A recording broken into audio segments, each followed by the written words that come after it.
సనాతన ధర్మం. సనాతన ధర్మానికి డెఫినేషన్ ఏంటని నేను సోషల్ మీడియాలో పవన్ కళ్యాణ్ గారికి అడిగాను. ఎందువల్లంటే ఆయన హావభావాలు, ఆయన ప్రజలను రెచ్చగొట్టే తీరు చాలా అతిశయోక్తిలాగా అనిపిస్తుంది. మనం టీవీలో చూస్తున్నప్పుడు ఆయన గొంతు చించుకుని అనవసరం లేని ఆవేశం తెచ్చుకుని ఇది నాకే పట్టిందా, మీరెవరికి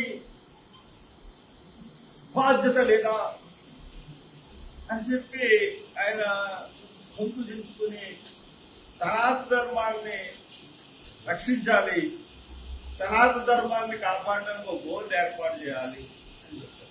అసలు సనాతన ధర్మం అంటే ఏంటి?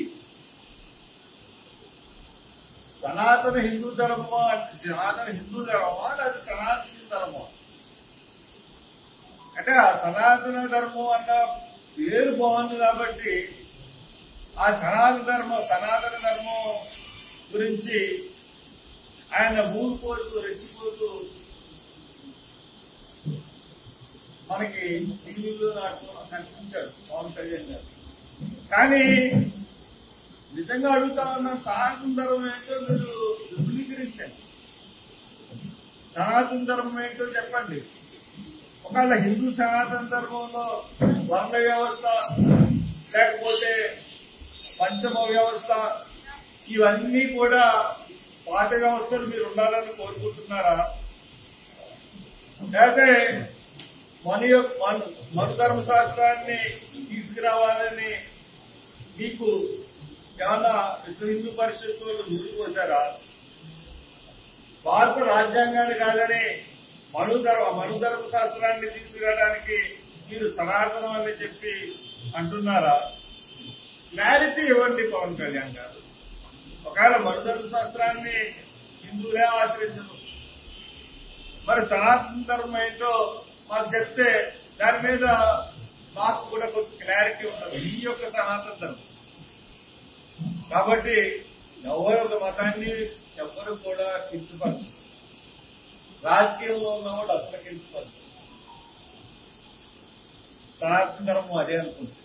కాబట్టి ఈ రాయలసీమలోనే ఎక్కువగా చాలా చోట్ల కర్నూలు జిల్లాలో కానీ కడప జిల్లాలో, కర్నూలు జిల్లాలో ఎక్కువ జరుగుతుంది. చాలా చోట్ల గుళ్ళోకి దళితుల్ని రానివ్వరు. ఇప్పటికీ కూడా చాలా సంఘటనలు బయటపడితే ఈ ప్రెస్ ద్వారానే పడతా ఉంటాయి, మీరు చూస్తూ ఉంటాం. ఇంకా ఈ పరిస్థితి ఏంటంటే మొన్న ఈ ప్రభుత్వం ఏర్పడిన తర్వాతే కావాలి ఒక సర్పంచ్ ఎలక్ట్ అయితే గుళ్ళోకి వెళ్లి పూజ చేశాడని చెప్పి ఆ సర్పంచ్ ని మరి ఫైన్ వేసిన సంఘటన చూస్తే మళ్ళీ ఆఫీసర్స్ అందరూ ఏంటి మళ్ళీ చేసి అది ఆ సంఘటన గురించి మీ అందరికీ తెలుసు. కాబట్టి ఇటువంటి సంఘటనలు జరుగుతున్నప్పుడు సనాతన ధర్మం హిందూ ధర్మం మాట్లాడడంలో క్లారిటీ అన్నది మనకు కావాలి.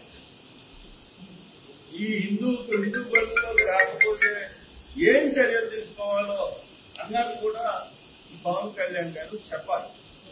అంతేగాని సనాతన ధర్మాన్ని కూతుపోతూ మాట్లాడుతూ ఉంటుంటే ప్రజలు జోకర్ అనుకుంటారు తప్పితే ఇంకోటి ఏం అనుకోరు. పవన్ కళ్యాణ్ గారు జాగ్రత్తగా చూసుకోండి. ప్రజా జీవితంలో ఉన్నారు, మీరు రెచ్చగొట్టే విధానం చూస్తా ఉంటుంటే మీరు you are unfit to be CM, deputy CM.